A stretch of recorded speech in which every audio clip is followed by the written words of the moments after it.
My parents really wanted to move, so I bought a place for them. What do you mean? My husband used our savings to buy an apartment for his parents without talking to me about it. We'll just save up again. Anyway, stop telling me what to do with my money. I felt nothing, no sadness or anger. It was like I fell into a void. And then I slowly held his hands. I met my husband Tom at a college party. He was sitting across from me on the couch and I noticed him looking at me. After a while, we went to a quieter corner outside and started talking. We had a lot in common, and it was fun to chat with him. We exchanged numbers and started dating. 2 years later, when I was 25, he proposed. I always wanted to get married and have a family, so I said yes. We got a small apartment near his parents, and I quit my job to stay home as he asked. Soon after, I got pregnant and had our son Leo. Around that time, my in-laws started inviting us over a lot. They never asked me directly but would tell Tom to ask me. I knew they wanted to see their grandson. They loved Leo and bought him toys. Leo, who was very attached to me, got used to them quickly, but every time I was at their house, I felt uncomfortable. Maria, if you're too busy with housework, you don't need to come over. We're fine with just Tom and Leo. I felt out of place. It seemed like they didn't want me there. Leo was still little and would cry if I wasn't around. I didn't want to leave him alone with my elderly in-laws, so I stayed. Even though they tried to push me out, it felt like they didn't like me, and their behavior toward me got worse. One day, I was cleaning the house when I got a call from Tom. He was panicking because his mom had hit her pinky on the table, and she called an ambulance. He gave me the hospital's name and told me to go immediately. She just bumped her pinky. Why am I the one going? I just did the same thing a few minutes ago. I was about to complain, but he hung up. I reluctantly went to the hospital. When I got there, I saw my mother-in-law sitting in the waiting room, chatting with other elderly people. When I called her, she said, "Oh, I just bumped it a little. Tom is overreacting. Go home and stop slacking off. I stopped what I was doing to come here for you, and now you say I'm slacking off?" I turned to leave. I heard her tell the others, "My daughter-in-law is awful at housework and so lazy. I don't know what to do with her, and she's so rude." I couldn't take it anymore and walked away. That night, I told Tom about it, but he just said, "Whatever, it's fine," and kept drinking beer. His lack of concern made me upset. "How is this fine? You're annoying. Stop complaining, I'm exhausted from work." He got mad, and we stopped talking for about a week. I started to worry that Tom wouldn't give me the money I needed for the next month. He was in charge of our finances, and I usually got a monthly allowance to cover everything. If he didn't give it to me, I wouldn't be able to manage. I was so worried that I apologized to him. He accepted it, and we went back to our usual life like nothing happened. Who knew something bigger was coming? Tom dropped a bomb on me just 3 days after we made up. His mom was having trouble walking, so we were supposed to move in with them. I, of course, refused. I plan to go back to work once Leo starts middle school. I can't keep taking care of her. "Well, then we'll get a divorce. You're a stay-at-home mom, so you won't be able to support Leo. I'll take custody." I didn't know how to respond. The truth was, I didn't have a job or the means to support him. Even if I found one, where would I leave Leo? My parents lived with my brother, his wife, and their 5 kids. I couldn't ask them to take on more. So I had no choice but to accept his demand again. We were supposed to break the lease on our apartment and move in with his parents at the end of the month. On moving day, his parents happily welcomed Tom and Leo, but they treated me differently, telling me the house rules and making sure I asked for permission to go out. It didn't feel welcoming at all. Since then, their treatment of me only got worse. One day, I came back from grocery shopping just before noon. I saw pizza boxes on the kitchen counter, and it seemed like they had just finished eating. I clearly told them when I left, "I'll make lunch, so please wait for me." "Oh, Maria, we were craving pizza, so we ordered. We left some for you on the dining table." "Thanks." I went to the dining room and opened the box. There was one piece of pizza. I felt frustrated to be left out again. The piece wasn't even whole, with a chunk missing. It looked like Leo had taken a bite. I didn't even get a full slice. I felt like Leo was mocking me, and my eyes started to tear up. Another time, it started raining while I was out. I'd left our sneakers in the sun, so I rushed back home. When I arrived, I found my mother-in-law had taken Tom and Leo's sneakers inside but left mine in the rain. Tom and my father-in-law acted like they didn't notice. At mealtimes, if I served a big plate to share, they would immediately take everything, leaving me nothing. So I started serving them smaller portions, but they complained it was too little. That's how things went. In the end, I kept my portion on the side and ate it after they were done. I tried so hard to keep my cool, but eventually, I couldn't take it anymore. I was about to beg Tom to move out when, "Hey, I bought a new apartment. Let's go see it. You'll love it." I was shocked. We never talked about this, and where did the money come from? He rushed me to go with him. The apartment was a brand new building in the center of town, near a mall, school, and post office. The apartment was huge, bright, and had a great view. It seemed almost perfect. Just as I was about to ask about the important details, he said, "My parents really wanted to live here, so I bought it with the money from selling their house and our savings. Isn't it amazing?" What? What did he just say? He spent all the savings that were meant for Leo's education and our future retirement on this? How was that amazing? How could you be so selfish? Please cancel the contract. I was in complete panic and begged him to cancel. We'll just save again. You don't get to tell me what to do with my money. A housewife has no say. He snapped at me. You told me to quit my job and stay home. The word divorce hit me like a lightning bolt, and I ran out of the apartment. When I got home, my father-in-law was watching TV, and my mother-in-law was on the phone.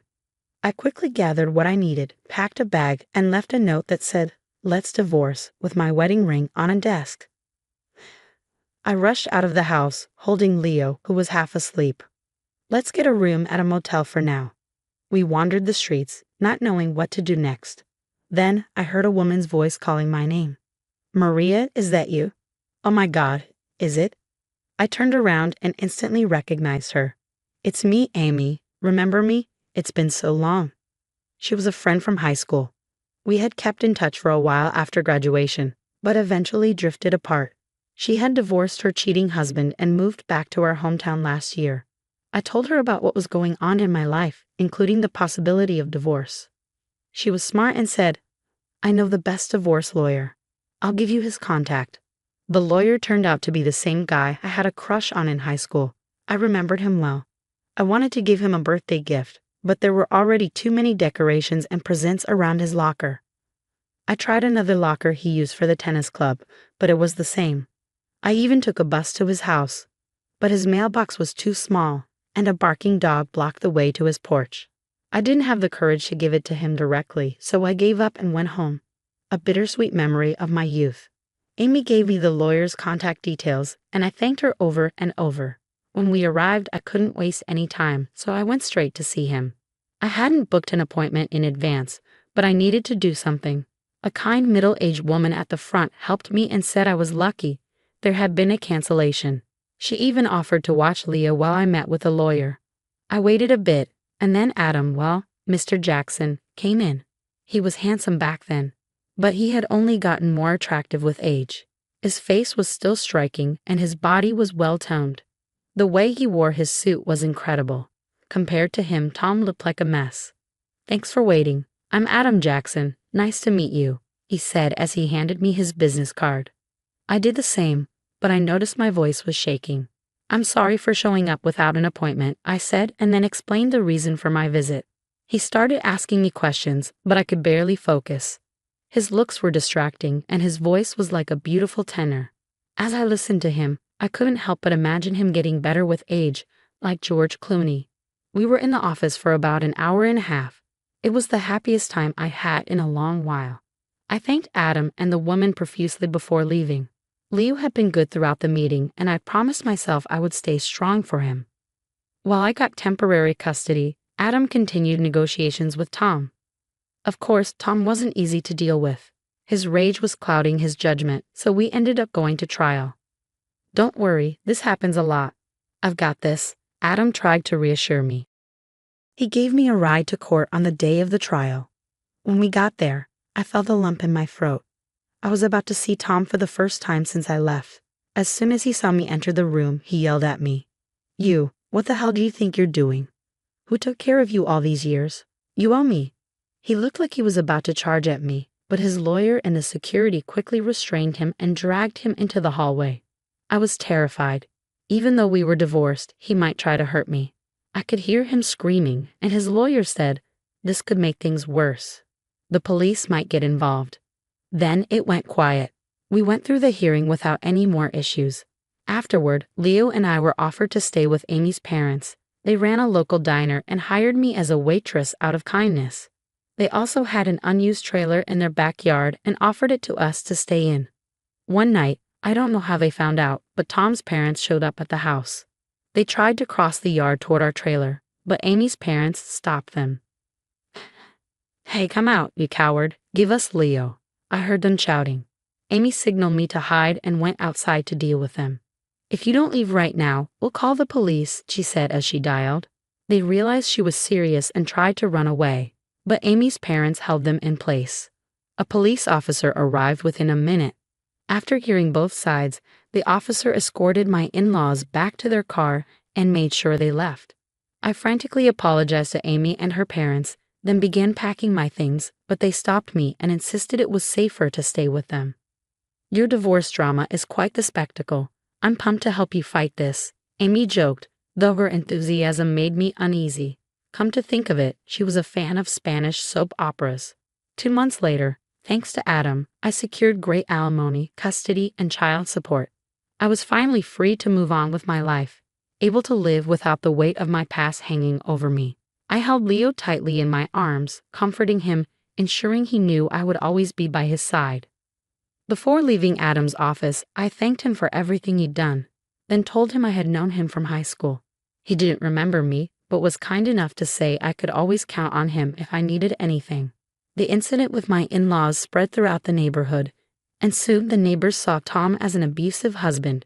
Embarrassed, Tom and his parents moved to another town. Tom sold the new apartment and gave me half of the profit. He was in debt from the trial and still had to pay me alimony and child support, so he ended up living in a trailer park. I had feared his retaliation, but he wasn't as reckless as I'd thought. He never tried to contact me again. As for my in-laws, they continued to show up at my place even after the police warned them. Eventually, they were arrested.